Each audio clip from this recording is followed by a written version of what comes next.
আসসালামু আলাইকুম ভিউয়ার্স, সবাই কেমন আছেন? আশা করি অনেক ভালো আছেন। তো আপনি যদি প্লে স্টোর থেকে কোনো সফটওয়্যার ইনস্টল করতে না পারেন বা আপনার প্লে স্টোর থেকে কোন ধরনের সফটওয়্যার ইনস্টল হচ্ছে না, শুধু পেন্ডিং দেখাচ্ছে, তো এই সমস্যার সমাধান ভিডিওর মাধ্যমে আপনাদেরকে দেখিয়ে দিব। তাই ভিডিওটি স্কিপ না করে শেষ পর্যন্ত দেখতে থাকুন।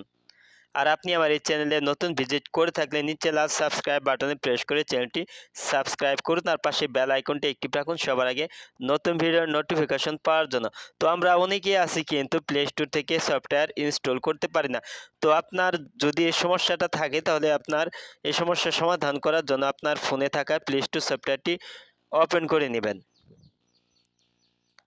তো ওপেন করার পর উপরে আপনার যে জিমেইলের লোগোটি দেখতে পাচ্ছেন, এই লোগোটির উপর টাচ করে দিবেন। তারপর এখানে দেখতে পাচ্ছেন সেটিং অপশন রয়েছে, এই সেটিং অপশনটির উপর টাচ করে দিবেন।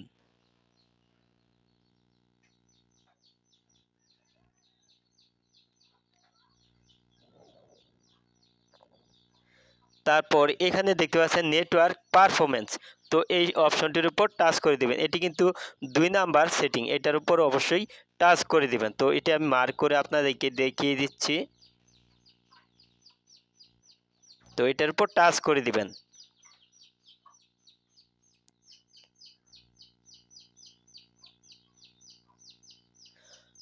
তো এখানে 2 নাম্বারে সেটিংয়ে টাচ করার পর এখানে দেখতে পাচ্ছেন নতুন একটি সেটিং দেখাচ্ছে, অ্যাপ ডাউনলোড পারফরমেন্স। তো এই সেটিংটির উপর অবশ্যই আপনি টাচ করবেন।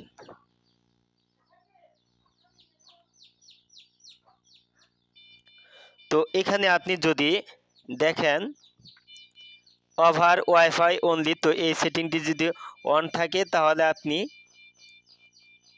উপরে সেটিংটি রয়েছে ওভার এনি নেটওয়ার্ক, তো এই সেটিংটি আপনি অন করে দিয়ে তারপর এখানে নিচে ডান অপশনটির উপর টাচ করে দিবেন।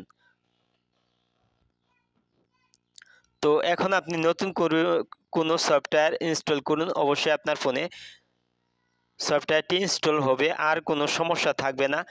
তো এভাবে খুব সহজেই আপনার ফোনে যদি কোনো প্লে স্টোর থেকে সফটওয়্যার ইনস্টল না করতে পারেন তাহলে এই প্রসেসের মাধ্যমে কিন্তু আপনার সমস্যার সমাধান করতে পারবেন খুব সহজেই।